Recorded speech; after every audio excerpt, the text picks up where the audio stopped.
kindly for joining us live in Charlottesville, across Albemarle County, Central Virginia, the Commonwealth, the country, and the world on the I Love CVille Network. The show airs on every social media platform known to man.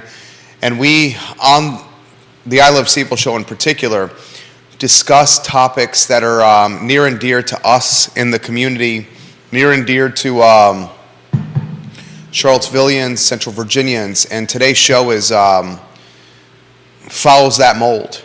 WillowTree has been purchased, a unicorn deal. You get in unicorn territory when you're over $1 billion. The news broke yesterday afternoon. WillowTree purchased for $1.225 billion.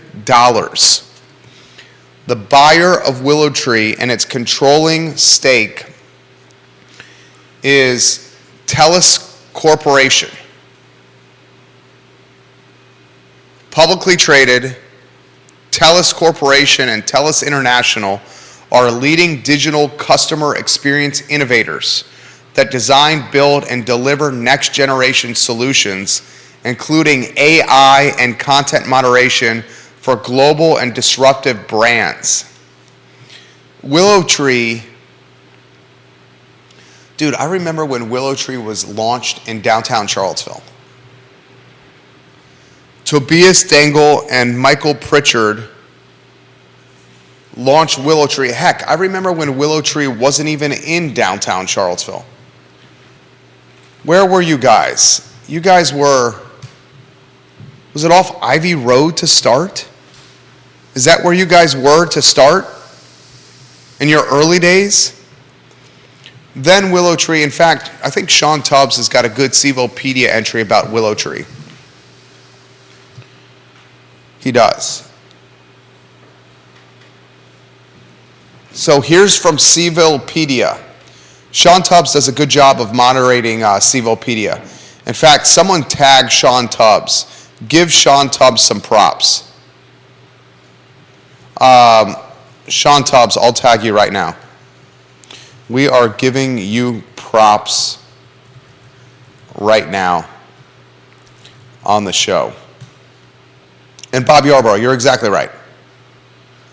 They're definitely purchased Insignia's controlling interest in WillowTree. But that controlling interest dictates the company and dictates what the company is going to do and how the company is going to act. And it's likely going to dictate what the company does with its many locations. WillowTree currently has locations, they call them studios, in Boston, Massachusetts. Its headquarters is in Charlottesville, Virginia, in the wool factory. It also has a location in Columbus, Ohio, Durham, North Carolina, New York, New York. Help me with the pronunciation of this word, Judah, if we can get your mic on, the volume on. Is it Porto Alegre in Brazil? I would say Porto Alegre. Alegre? Alegre. Thank you, Judah. The wordsmith, the talented phonetics. I did that on purpose. Phonetics master, and Vancouver, British Columbia. So this company that purchased controlling stake in this company, in WillowTree, they're undoubtedly going to say, how do we maximize profit margin? That's what you do when you spend over $1 billion for a company. You're looking for a return on your investment. And a company that's based in British Columbia may not want locations in Boston, Massachusetts, in Charlottesville, in Columbus, Ohio, Durham, North Carolina, in the Big Apple, and in Brazil.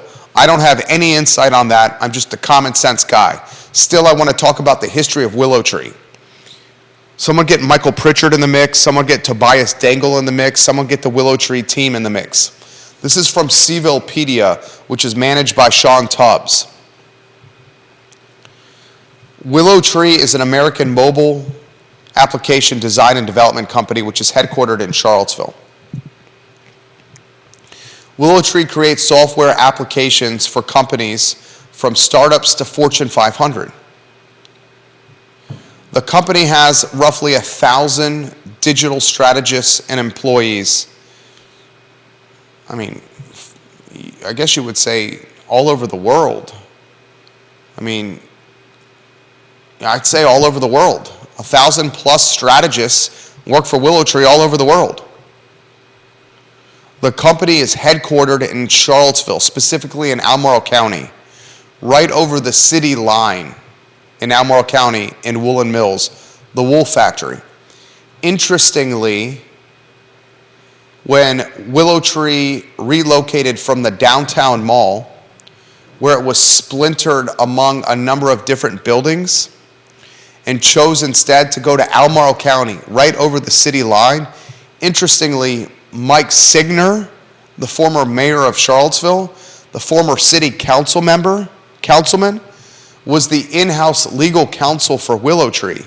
So when WillowTree made the decision to relocate from the city of Charlottesville to Albemarle County, Mayor Mike Signer, who I believe was a councilman at the time and not mayor, was a part of the brain trust that organized the relocation from the city to Albemarle County. I found that to be a conflict of interest for Mike Signer.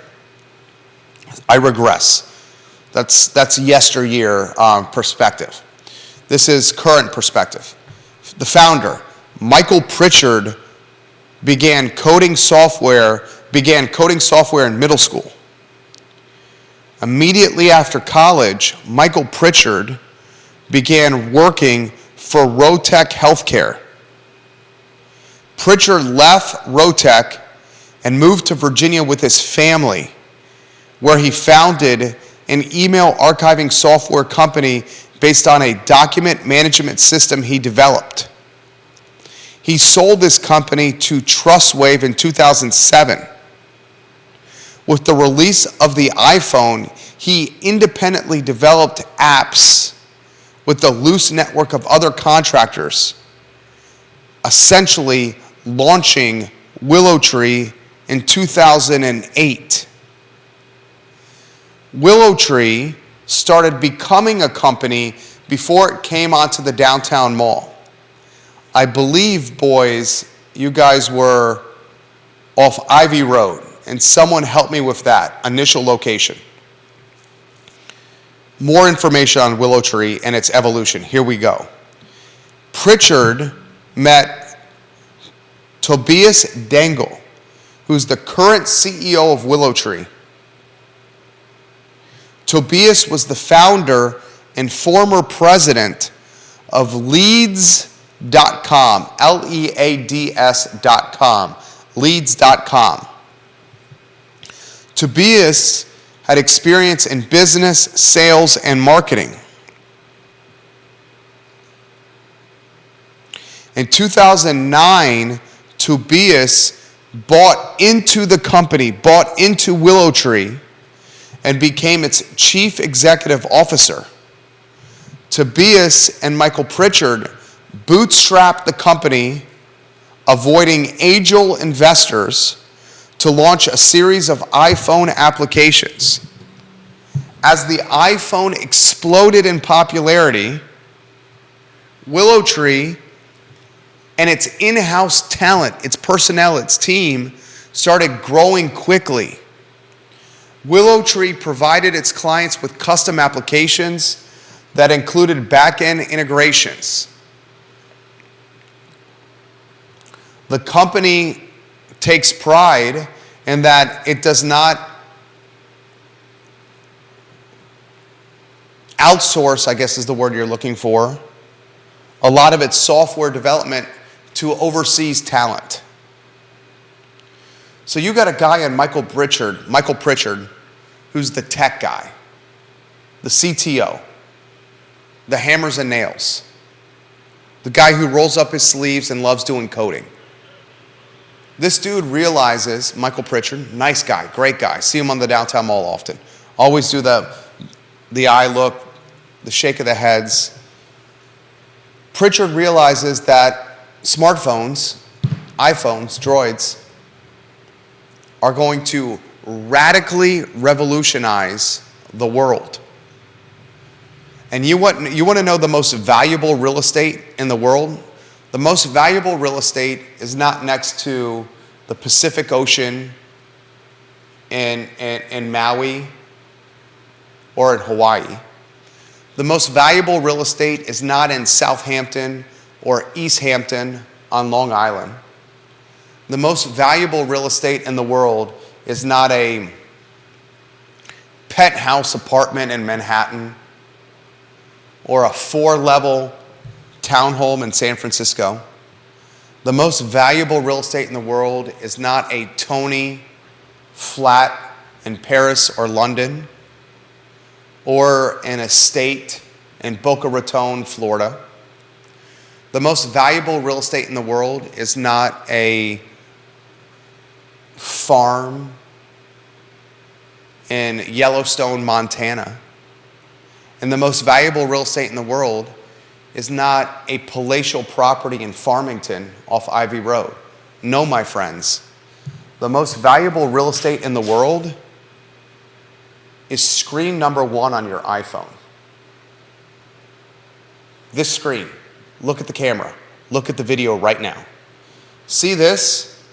I have 1, 2, 3, 4, 5 rows of apps on screen number 1 on my iPhone. Each row has 4 applications in it. These 20 apps on my first screen, before I swipe to the second screen or swipe to the third screen, that's the most valuable real estate in the world. If your brand or your business can corner or can own screen 1 on an iPhone, you likely are a unicorn company, a company with a $1 billion+ valuation. On my first screen, I'm seeing Facebook and Instagram and Twitter, LinkedIn, Facebook Messenger. I'm seeing Pandora. I'm seeing CNBC, the Merrill Edge application, the Bank of America app, PayPal, Square, Truist, just to name a few of them. These are unicorn companies. This is the most valuable real estate in the entire world, the apps that show on screen 1 of your iPhone. And as you start swiping to the second screen or the third screen, the apps become less valuable because the most important ones are on the screen you see the most. So Michael Pritchard, a coding guy, a techie, realizes in 2008 that the iPhone's going to radically revolutionize the world. He starts building apps. Soon thereafter, he forms a JV, a joint venture, with Tobias Dangle. Tobias buys into Michael Pritchard's company, and together they become co-founders. Tobias gets in the mix, and you have a man that is more, I'll choose my words carefully, more macro in his perspective,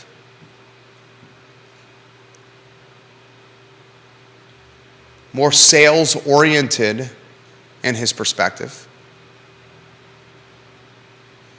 more accustomed to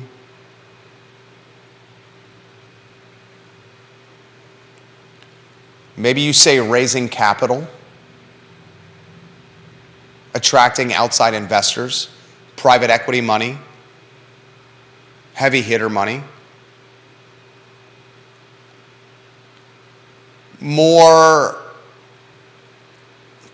There's a book that I talk about often on this show. It's called E-Myth Mastery. E-Myth Mastery. Read the book. The whole concept of E-Myth Mastery, the book, is working on your business instead of in the business. A lot of times, early stage businesses in particular, the founders of early stage businesses are so stuck in the day-to-day operations or the day-to-day weeds of running a company that they don't have this aerial vantage point of how to grow the business and take it to another level. I've been self-employed for almost 15 years. It took me a while to realize this. Tobias has the mindset of working on the business instead of in the business. And surprise, surprise, the business started booming.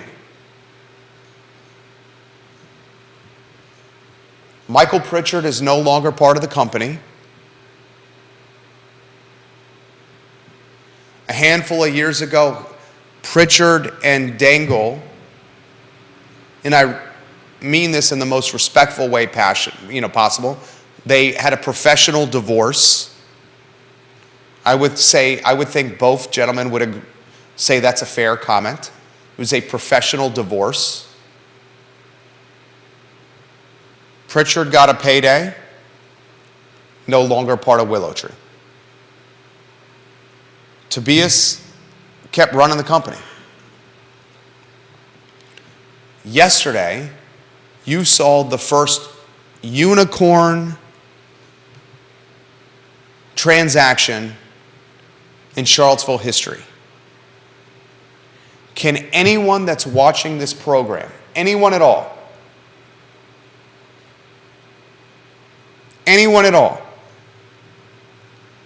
highlight a business that was founded in Charlottesville, founded in this 10.2 square mile city, that was then sold for over $1 billion with a B dollars?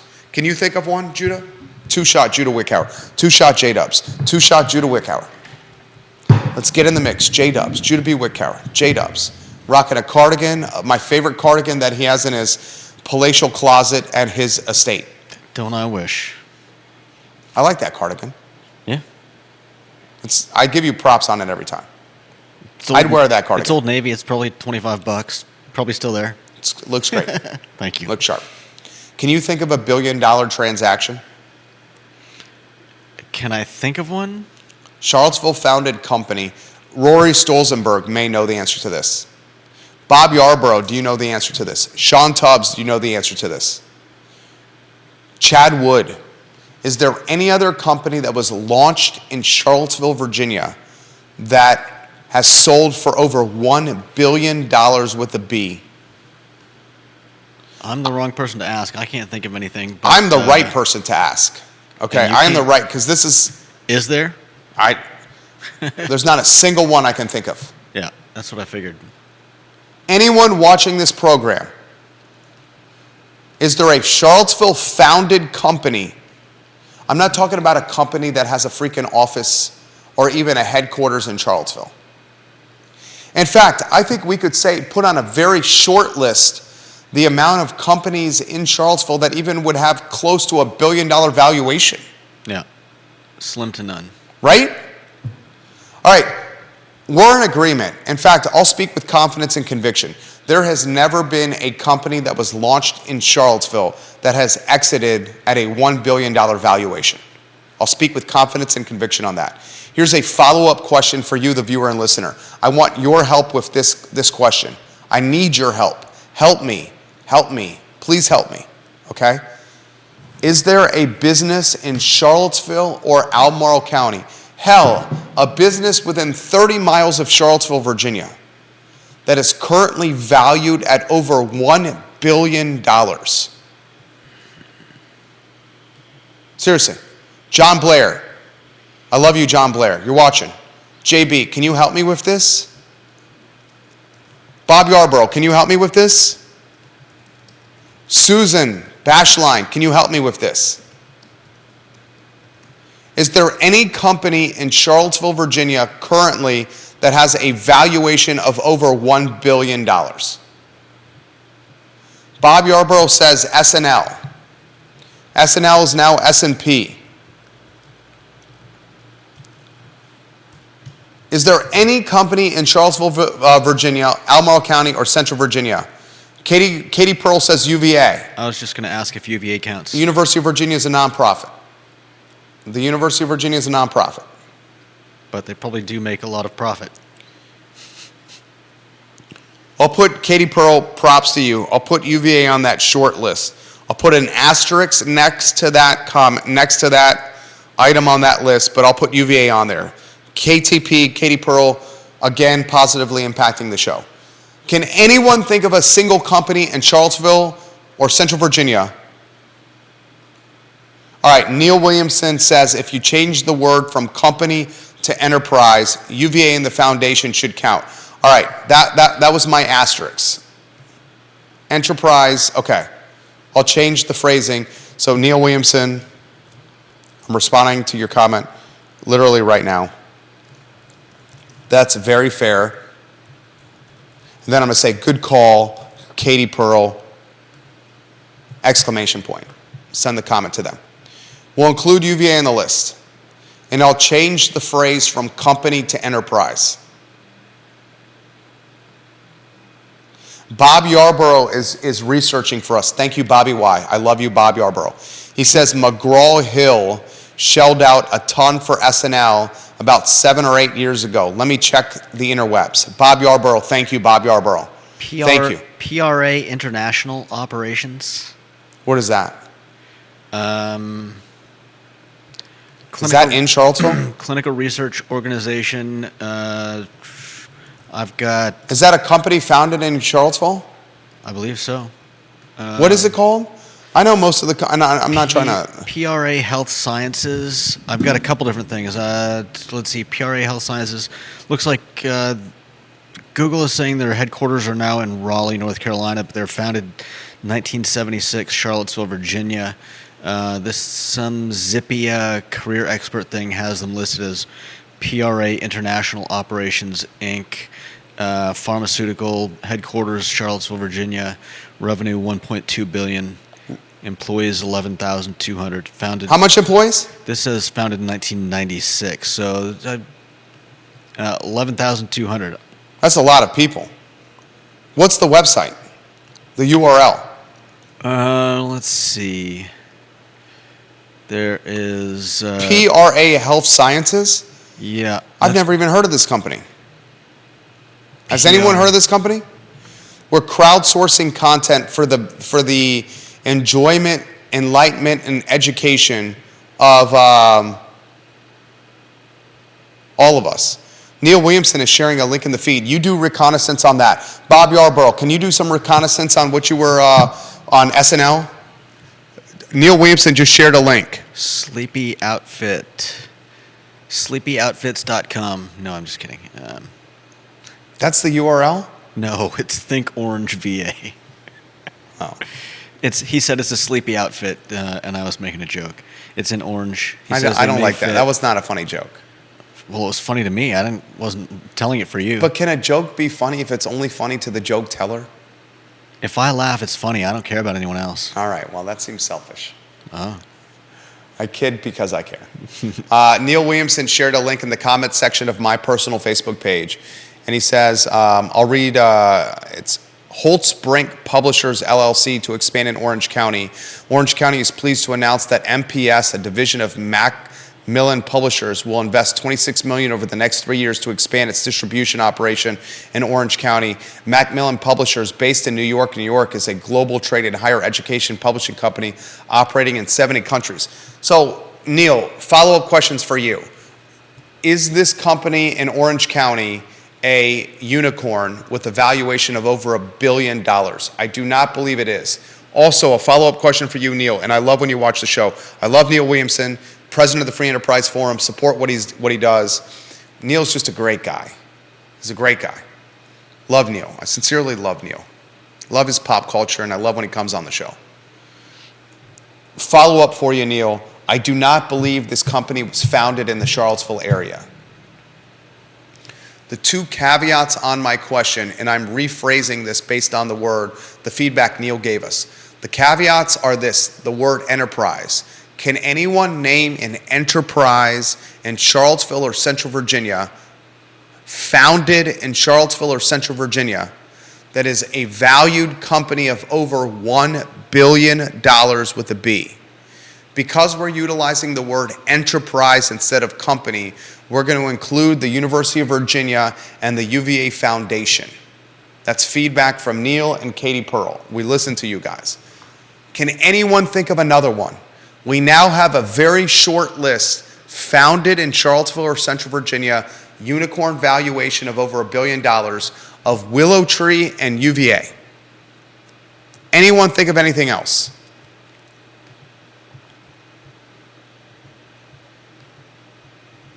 You? J-Dubs? No, I can't. Susan Bashline says PRA sold. It's no longer PRA. It's good feedback right there. How much did it sell for? How much did it sell for, Susan? It's a great question. I should ask that. Great question, Judah. How much did it sell for, Susan? Put it in the feed. As we get this information from the viewers and listeners, check your messages, Jerry. Andre? Ooh. Was it a direct message?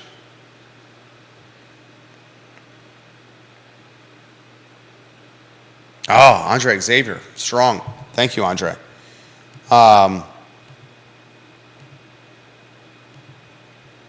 Jamie Turner watching the program. This is from Andre. PBM Capital. PBM. This is Paul Manning's company. PBM Capital. This is the foundation of Gordonsville, Virginia. Jamie Turner repping the PEP, the mayor of Gordonsville. This is what Andre Xavier says. I love you, Andre. PBM Capital, after selling infant formula company PBM Holdings, Inc., for about $808 million to, gosh, these words, Perrigo, P-E-R-R-I-G-O, Perrigo. I'll say Perrigo. PBM Holdings sold their infant formula company for $808 million in 2010. Andre Xavier says that's not quite $1 billion. Pretty damn close. And the fact that it was in 2010, if that happened now, it'd be over $1 billion. That's a hell of a comment from you, Andre Xavier. That's a fantastic comment, Andre Xavier. Jamie Turner says that probably would have been $1 billion today. I agree, Jamie Turner. Andre Xavier and Jamie Turner just made the program better. Andre Xavier, do we have the sound? This is for Andre Xavier.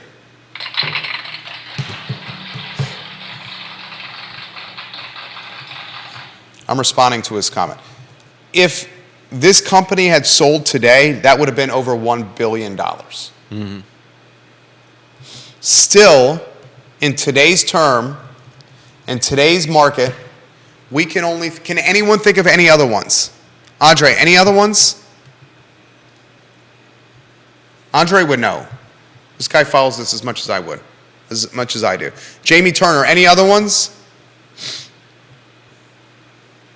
My point is this, and we're going to move on to the next topic, which is how will this impact Charlottesville? My point is this. This is my point.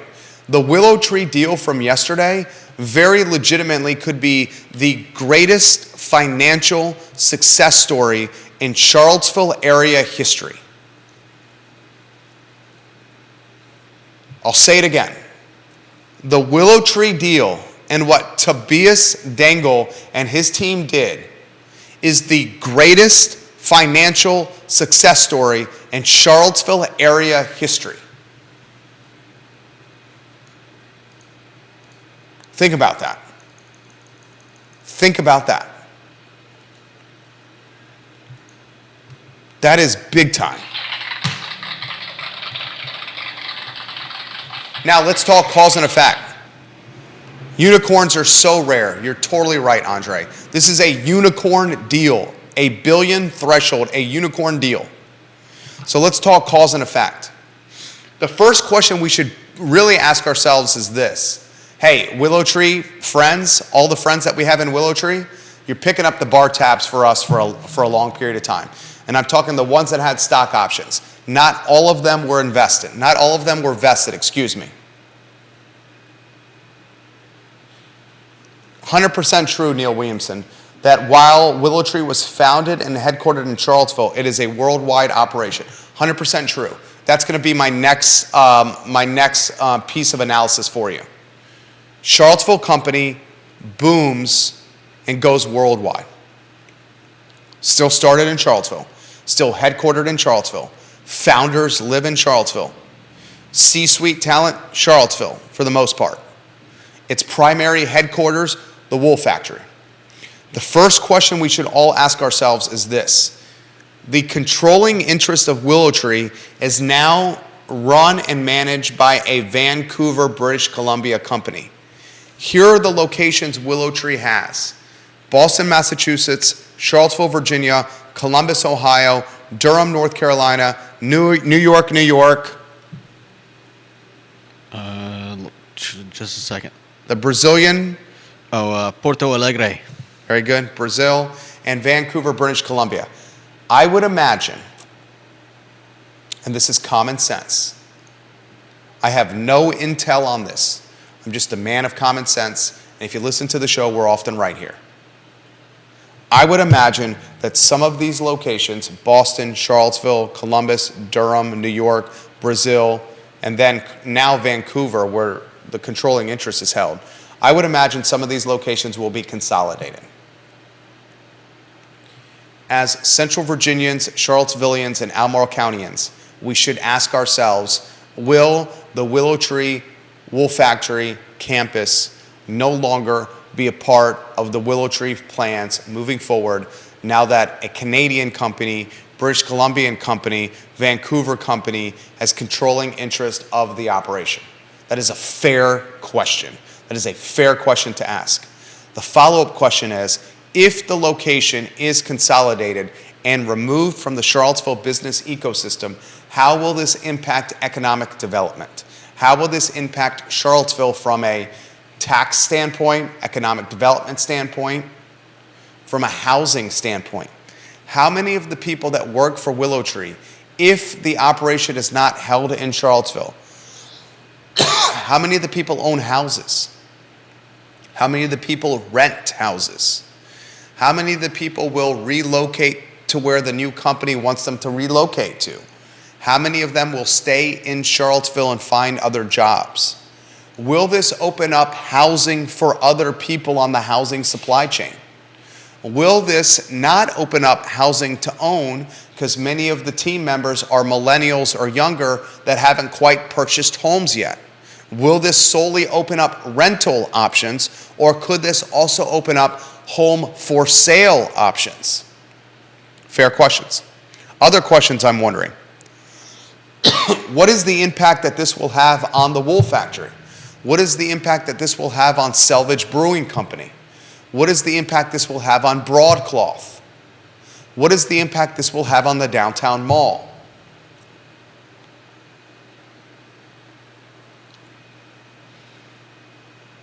More questions I'm wondering. If WillowTree is not present in Charlottesville and Albemarle County moving forward because the location is squeezed out by a Canadian shot caller, how does this impact food and beverage revenue? How does this impact real estate taxes?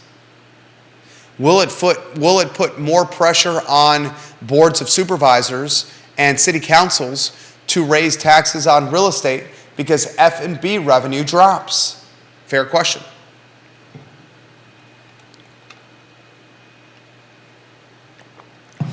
Here's the largest macro question I have for you.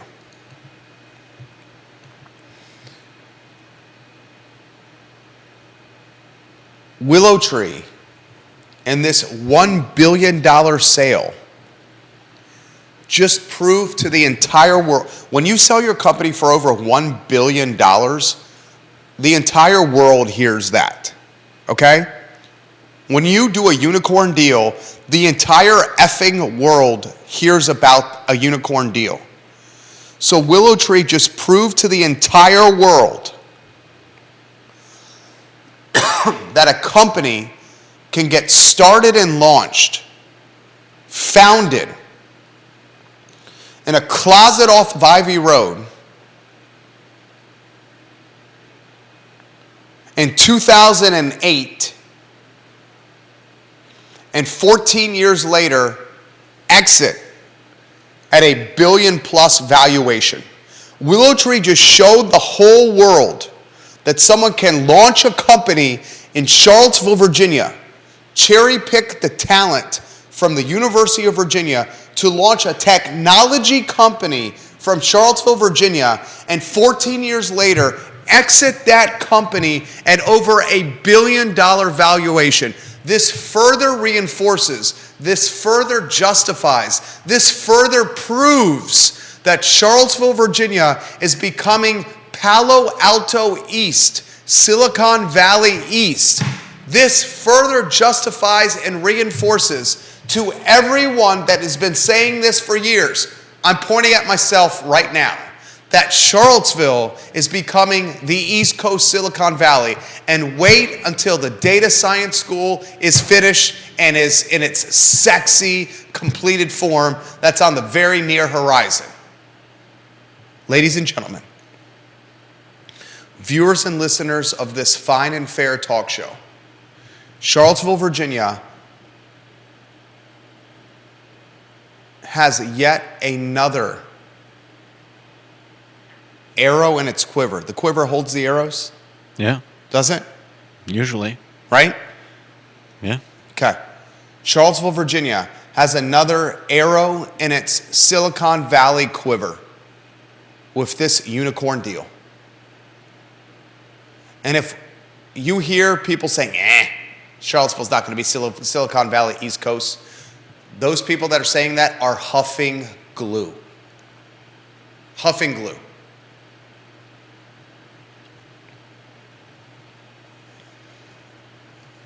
Neil Williamson just shared the link in the comment section of my personal Facebook page. Go to my personal Facebook page and look at the comment section. He shared an performance agreement WillowTree has with Albemarle County. Albemarle County, he believes, has clawback provisions in their EDA performance agreement. EDA stands for Economic Development Authority.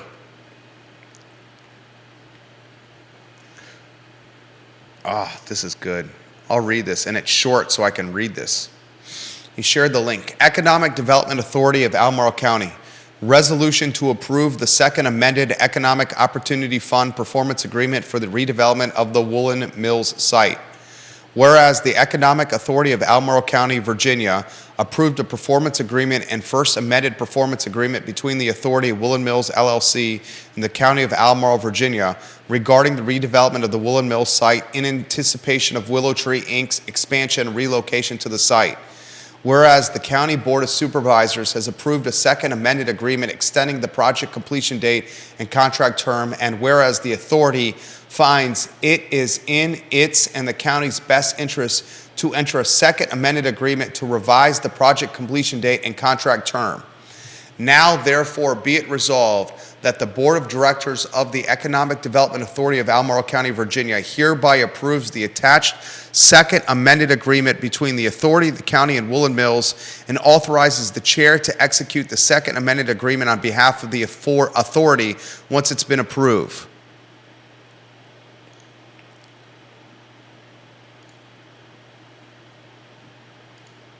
What's the actual nitty-gritty, Neil? This is the legalese. Can you give me the actual nitty-gritty on the performance agreement? You're making us better, Neil Williamson, president of the Free Enterprise Forum. What is the actual nitty-gritty, sir? It's got to be based on a term of WillowTree being at the Woolen Mills site, right? It's got to be, you were committed at this site for this period of time. It's got to be that, right? But help us, please. Please put it in the comment section. Please.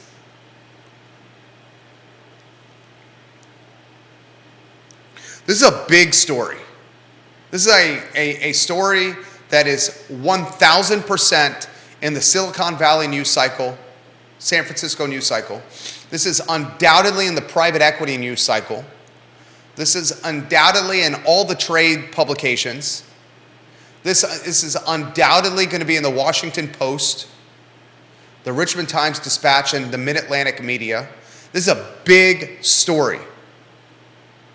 And I'm going to cut to the chase. Stories like this, success stories like this, will further gentrify Charlottesville.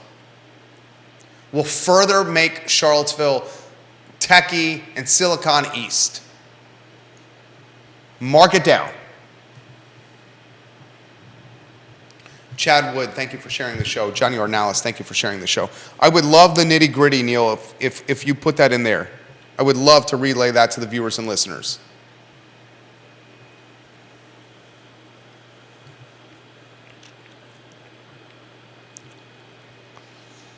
I got to get to a couple other topics. I can come back to this.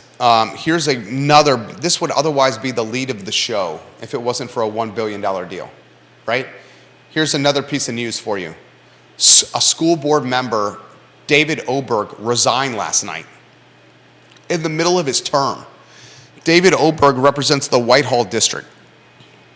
This dude pieced out, hit the road jack, resigned, quit, whatever the hell you want to call it, legitimately in the middle of its term. Middle of his term. Are we on a one shot with the headers on there? Yep. You're a good man. Thank you. Thank you, Judah. He'll be around till December. Oberg is going to be around till December 31st. Yeah. Yeah. Now the school board has legitimately even more work to do. Here's the work that David Oberg resigned citing personal reasons.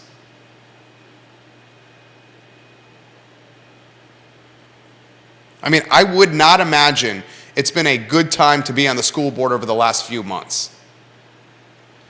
You got a talk show host that's going after them pretty hard. You got parents pissed off because of school buses being late. Mm-hmm. Albemarle High School has turned into Michelle Pfeiffer's Dangerous Minds.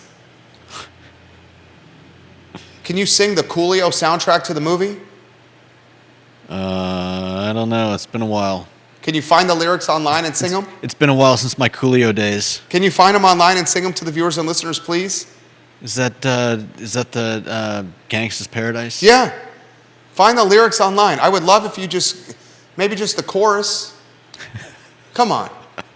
Please, please, please, with a cherry on top. Will you please sing the chorus? Are we on a two-shot? No. Go on a two-shot. Dangerous Minds, Gangster's Paradise. Just sing the chorus. All signs point to no. Can you please sing the chorus? You won't even sing the chorus. We're having fun on a Friday. It's a fun Friday. Sing the chorus. Come on. Who wants to hear Judah sing the chorus? Don't ask them. Thank you, Will. Sean Tubbs, hello. I love you, Sean Tubbs. We gave you serious props on this. I could download the video and play it for us. No. That would knock us offline playing copyrighted material. You know that. You won't sing the chorus? Let's see. I've seen Fun Judah. Fun Judah is fun. Bring Fun Judah to the show. All right. Let's see. Oh, he's going to do it. He's doing it, viewers and listeners. Here he goes. Peloton Station is watching you closely. Curtis, are you watching? Are you listening in the kitchen of Peloton Station right now? Dr. Bryce, welcome to the program. Are you going to sing? Don't be embarrassed. Been spending most our lives living in a gangster's paradise. Yeah. Is that good enough for you? Can you do a little more? No. All right. So I'll give you props. That was good. Thank you. Well done. I'm out of practice. That was excellent. Thank you. Albemarle High School has turned into Michelle Pfeiffer's Dangerous Minds. Sing the chorus. No. All right. School buses can't get kids to school on time, although they just approved a raise for school bus drivers. Starting pay is now at $21.50 an hour.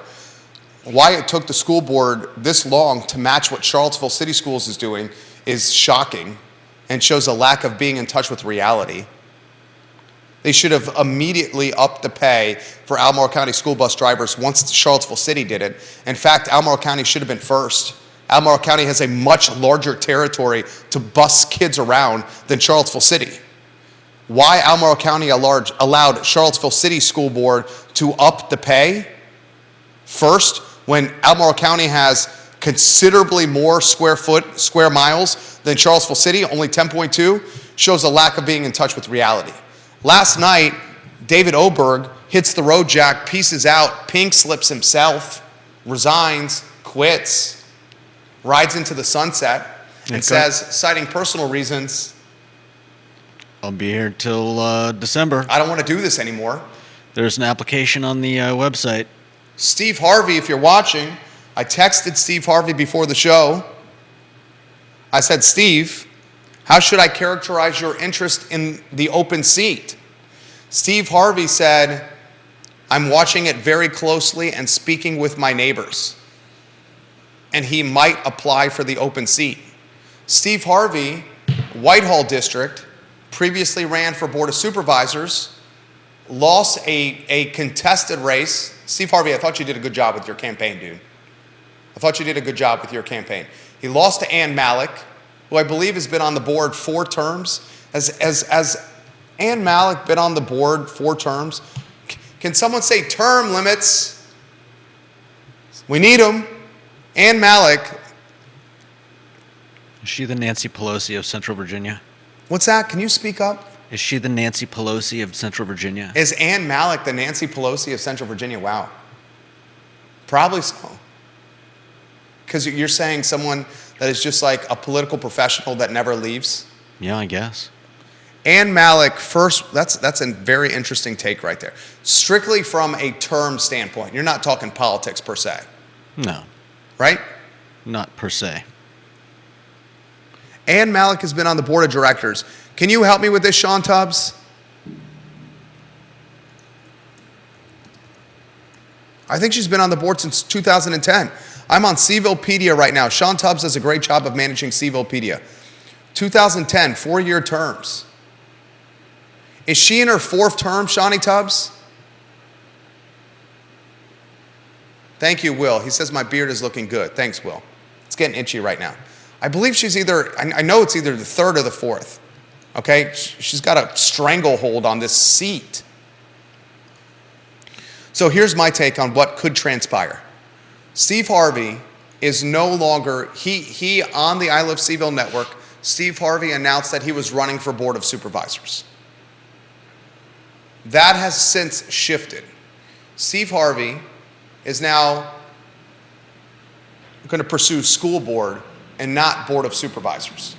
I'm not speaking out of turn here, Steve. He's now pursuing school board and not Board of Supervisors, Steve Harvey. Steve Harvey lives in the Whitehall district. David Oberg just quit. School board needs someone to replace David Oberg, and they have,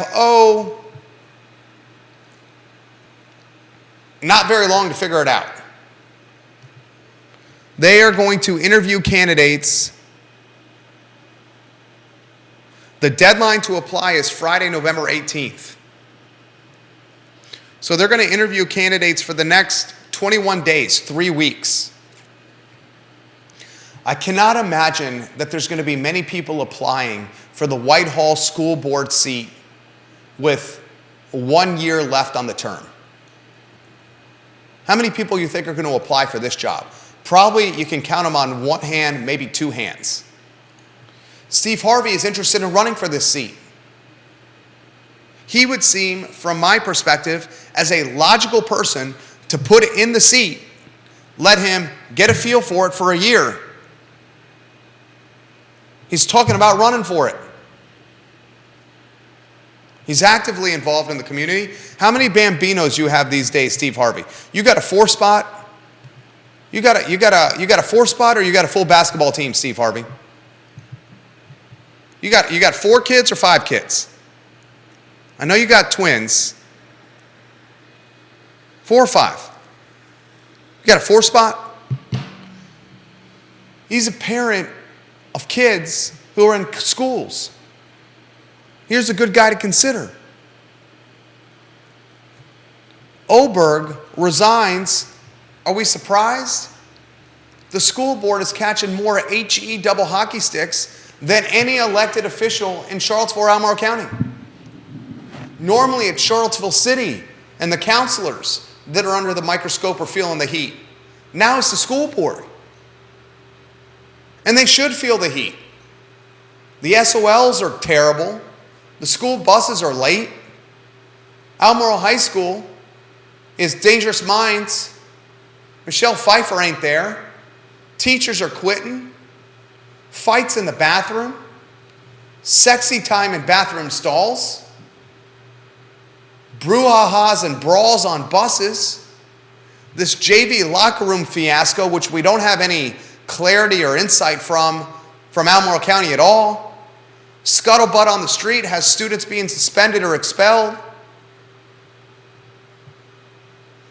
I've seen that video. It was terrible. I've seen it.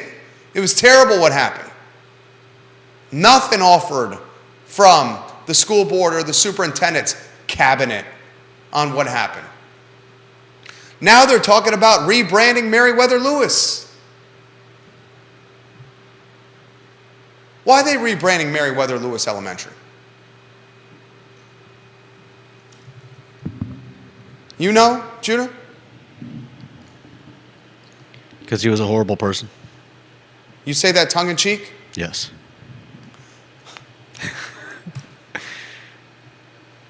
I don't think anyone could tell that was a joke. That was just You laughed. It's dry humor. It's dry humor. I apologize. I mean, I was just talking to a friend the other day about this kind of just. I think you would call it virtue signaling. Inability. That's exactly the term I used. Virtue signaling. Explain what virtue signaling means. It's basically putting on a neon sign that you're. I don't want to use any of the typical terminology, but it basically is a way of showing everyone that you're a good person and you're not whatever it is that they all hate. It's kind of a way of showing that you're part of the in crowd. Usually in terms of like hating on a particular political or virtue signaling is pounding your chest. Yeah. And saying what? Saying I'm hip. I hate whatever it is that we all hate. It's like it's cancel culture. It might be Republicans. It might be police. It might be it's cancel culture. A particular musician. Yeah, more or less. Pretty much cancel culture.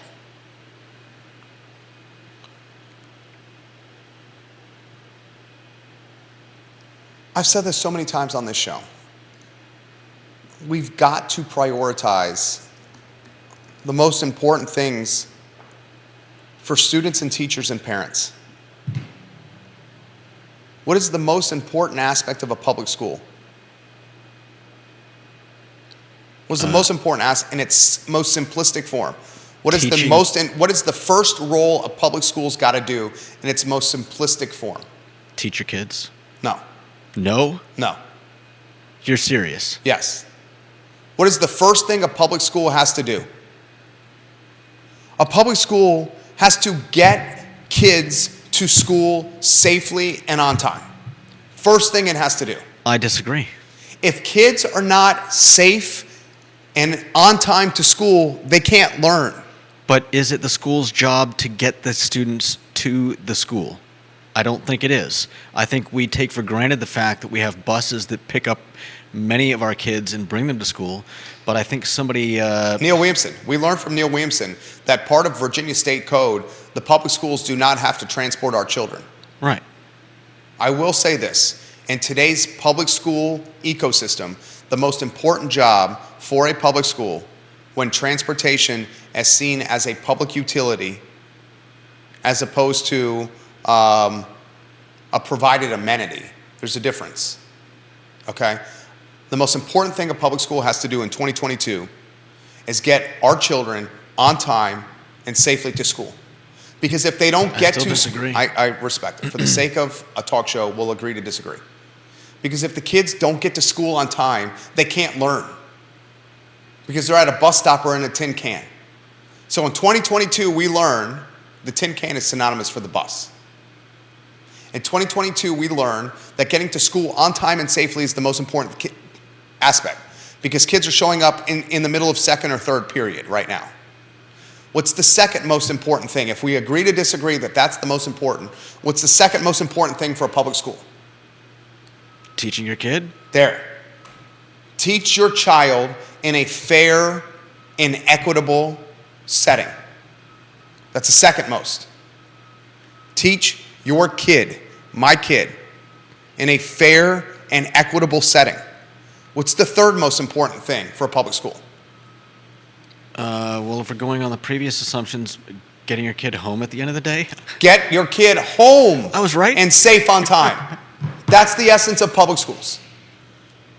Get them to school on time and safely.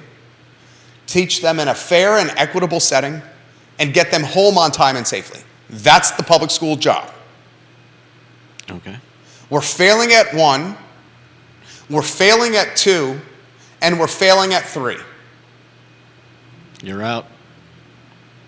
You're saying 3 strikes, you're out? Is that for the Dr. Haas? I don't know. Or was that just in general? I don't know who it's for, but yeah, I suppose it's just in general. Okay. How do you fix the problem? People want us to be solution-oriented individuals. How you fix the problem? Pay teachers more money so you can hire more of them.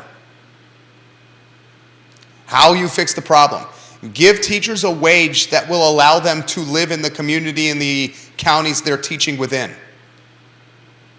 Do you think upping bus driver pay for Albemarle County Public Schools from 16 bones to 21 bones is going to have an impact? Probably some. Yeah. Do you think giving teachers more money is going to get more teachers teaching in schools? Hell yeah. Possibly. Okay? You want to hear an unpopular comment? Here's an unpopular one. And I don't care. I got thick skin. I don't mind making unpopular comments. And I don't mind being the target of Socialist CVille on Twitter. You know who you are. Get the school resource officers back in school. We had Mr. Bill. Munkachi. What is it? Munkachi. Mr. Bill Munkachi. 12 years he spent in public school hallways. And the dude had the courage and the conviction and the confidence to tell everyone on the talk show, we need school resource officers back in the hallways. Because right now, the onus and the responsibility is falling on the shoulders of underpaid teachers, a lot of them who are not physically imposing, who want nothing to do with brouhahas and brawls and backyard rumbles. I don't think any teacher wants I that. wouldn't want, dude. And certainly the bus drivers don't want that. Yeah. And how could the bus driver do it? They're driving the bus. How could they go to the back of the bus and stop the brouhahas that are circulating all over TikTok and social media? That's probably why some of them walked out. Yeah. You're in the middle of your bus route and something's going on like that. You stop the bus and probably think to yourself, man, do I risk going to prison, like getting in the middle of this BS, or Just keep driving the bus. or walk? Or quit. Solutions. Pay the teachers more money. Solutions. Get the school resource officers back in the schools. Take the policing in the hallways away from the shoulders of the teachers and put them in the responsibility of actual police. Crazy. Here's my number. So call me, maybe. And maybe teach your kids to be decent human beings. Solution. Parents. Teach your kids to be decent human beings. Hold them accountable at the house. Our kid, our son, he's 4.5. And he's gotten into this little back-talking mentality over the last, what would you say, sweetheart, 6 months? Over the last 6 months, our 4.5-year-old, they say it's the terrible twos. I don't buy the terrible twos. Could be terrible threes. The fours have been a little challenging. And he's been back-talking. And my wife and I had a all-hands-on-deck called the Jesus moment, where we said, you know what? Our kid's back-talking. And we got to stop this. Mm-hmm. We put a plan in place. And the plan was, each time we heard back talk, we stop them and we say, you don't talk to adults, not just mom and dad, but adults at all like this. And you don't talk to your friends like this. Stop being a bossy Barry and start thinking of other children and their feelings. And anytime you're communicating with an adult, it's yes, sir, and no, sir. Yes, ma'am, and no, ma'am. And not over-talking them, and certainly not back-talking them. Yeah. And guess what's happened? He's becoming a better little human being. Yeah. He figured it out. The first 2 weeks, he didn't like it. And when he kept stepping out of line, we had to send him to his room for timeout. Or he had to go to bed early. Or he couldn't play with his favorite toy. But after a couple of weeks of punishment, he stopped doing it. He stopped doing it. Yeah. Children want to be showed the right way of doing things. They want boundaries. They want it. And they will push and push until they find boundaries. And if you don't give them to them, 100%. they'll keep going off into the sunset. Our children want boundaries and accountability. They might not respond in the early stage of accountability and boundaries the way you want, but eventually they will figure it out.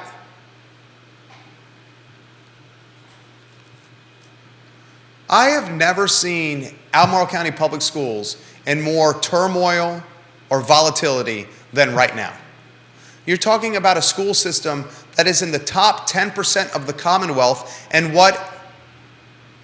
per pupil allocation, taxpayer allocation. Top 10% in the Commonwealth. But you can't get bus drivers. Your teachers are quitting. You got a JV locker room fiasco of nationwide proportions. You got a school board member that just quit on the spot. Interestingly, when reading the press release about school board and him quitting, during his time on the school board, David Oberg worked to support the Charlottesville Albemarle Tech Education Center, and he also oversaw student discipline. This is a dude that oversaw the student discipline. Oberg. You're asking who's going to do it now? I'm asking if all the Dangerous Minds elements of Albemarle High School cue the Coolio soundtrack, Judah. No. Come on. Come on. Really? It's Friday. We're having fun. Your fans want to hear you sing. No, they don't. Come on. Nobody wants to hear me Please, sing. I want to hear you sing. Can you just sing? No, I don't want to. Fine. You don't want to sing? No. Why? Because I'm not a good singer. It doesn't matter. It's endearing. To whom? To me? Do I need to endear myself to you? No. Fine. Don't sing. Yeah, Kevin Yancey, that's a great comment. Kevin Yancey just put this in the feed from Waynesboro. How can you propose buying KTAC when you can't even afford to give teachers a raise? That's a great comment. Excellent comment. Albemarle County is trying to buy KTAC, the Charlottesville Albemarle Tech, KTAC. What does KTAC stand for? You looking that up? Yeah. You look that up, please, if you could. Charlottesville Albemarle Technical Education Center. Technical Education Center. There's no H, it's just CATEC? Yeah. Charlottesville Albemarle Technical, what is it? Charlottesville Albemarle Technical Education Center. Thank you. Kevin Yancey makes a great point. How can you propose buying KTAC when you can't give teachers a raise? Great point, Kev. Great point. Take it a step further. KTAC doesn't even have teachers. KTAC is about as short staffed a school as you're going to find. Yet I open up CBS 19 News, and I'm on the CBS 19 News website, and the number one article in the hero slot of the CBS 19 News website is Albemarle County talking about rebranding Meriwether Lewis Elementary. The perception is poor. The perception is one not in touch with reality. Instead of the headline being Meriwether Lewis undergoes name review, survey open, like it's on NBC 29 right now, the perception should be we're going to give teachers a raise, we're going to fill these open slots, We're going to take these bathrooms that are essentially sexy time places and backyard brouhahas, and we're going to make them orderly.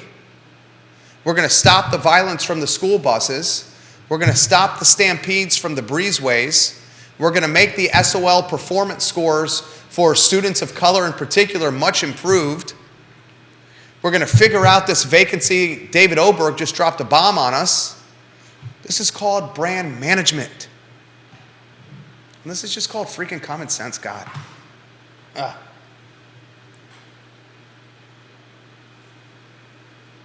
All right, a couple more topics before we get out of here. Steve Harvey, remember the name. Not running for Board of Supervisors, running for school board. Steve Harvey lives in the Whitehall District. They need an applicant for the Whitehall District. Steve Harvey, remember the name. I've relayed to you that Albemarle County last night and its school board has agreed to raise starting pay for bus drivers to $21.50 an hour, essentially in line with Charlottesville City. Two other pieces of information. Get the Boyd Tinsley photos ready to go. I haven't really highlighted this. I need to. Before I do, I'm being told by a number of moms that watch this program that Jump CVille has been sold. Jump CVille, the trampoline park. And the new owners of Jump CVille are not honoring the annual passes that were purchased with the previous owner of the business, which was ACAC. Jump CVille Trampoline Park, new owners. New owners, out-of-market owners. The new owners are not honoring the annual passes that were in play with the previous ownership group. Previous ownership group, ACAC. A number of moms have sent me that information. I will dig into this. I am papering the trail now. Jump CVille and the new owners of Jump CVille. If you are not honoring the passes, the annual passes, you are idiots. Why would you want a PR nightmare to start when you're A, not an in-market owner, and B, just taking over this business? Just honor the annual passes if you are not doing it. Don't step over dollars to pick up nickels, because that's exactly what you're doing. You're stepping over dollars to pick up nickels, and that's stupid business. All right, the Tinsley house. We broke this news on ilovecville.com. We've broken a lot of news on ilovecville.com lately. Put the photos on screen. This is Boyd Tinsley's house. I'm not going to get into Boyd Tinsley's past. G Squared, if you're watching the program, Georgia Gilmer, you offered that advice to me in a direct message. I won't get into his past. I will just say that Boyd Tinsley's fallen on hard times. That's fair. Boyd Tinsley's estate in the North Garden area, think where Old Lynchburg Road meets Plank Road. His estate has been chopped up and is now being auctioned in 3 different pieces of property. There's the primary house, 3470 Old Lynchburg Road, and a guest house that are being auctioned with 44 acres. The starting auction price is $750,000. It's not going to sell for $750,000. That's the starting auction price. 44 acres in this portion of Albemarle County, that is value. The value here is the land. So the first plot, excuse me, using my voice in this aggressive capacity for 3 hours a day, 5 days a week is challenging. It's very challenging. The first plot is 44 acres and 2 homes, a main house and a guest house. The starting auction price is $750K. The auction, online bidding for this auction ends on November 2nd, so a few days from now. The second parcel that's being auctioned is Boyd Tinsley's tennis facility. Dude's got a tennis court and a gym. 7,000 square foot building. That 7,000 square foot building that's currently a tennis court and a gym is being auctioned with 7 acres of land. The tax assessment on that is $447,000. The third piece of property that's being auctioned is a 1.5 acre wooded lot on Old Litchburg Road. 3 pieces of property, the primary residence with the guest house and 44 acres, starting bid $750,000. The second piece, a 7,000 square foot gym and tennis facility with 7 acres. The assessment on that is $447,500. Then the third is an 1.5 acre wooded lot, pretty much on the road, with a tax assessment of $60K. The value here is the land. It's the land. Someone's going to get a hell of a deal here, guys. A hell of a deal. You rotate the photos through on that? Yep, they're going through. All right, Judah's rotating the photos. Look at the screen. Look at the screen. Look at the screen.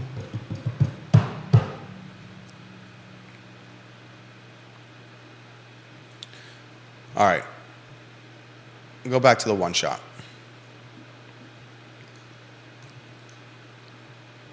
That's the show.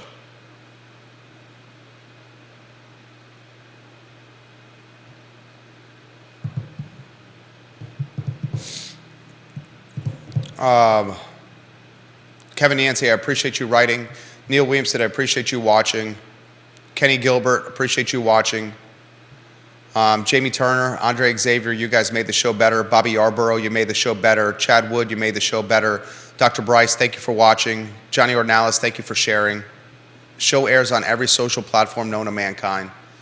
We introduced a new segment on ilovecville.com called the I Love CVille Notebook. And you can find that notebook through this link. What is it? ilovecville.com/notebook October 2022. We'll start aggregating the content in one place for you. All we're trying to do with this show is bring knowledge about this community to you. That's all. Long-form content, you can't take it out of context. Knowledge about Charlottesville and Central Virginia to you. We come with the approach of educate, entertain, and enlighten. You got some entertainment through Judah singing Gangster's Paradise. You got some education on the WillowTree Board of Supervisors, Boyd Tinsley, school bus driver Rays, and the Jump CVille story. And hopefully you left enlightened as well. We work hard for you. All we ask is for you to participate in the show or tell some folks about the program. For Judah Wickhauer, my name is Jerry Miller on a gorgeous fall Friday in Central Virginia. So long, everybody. Take care.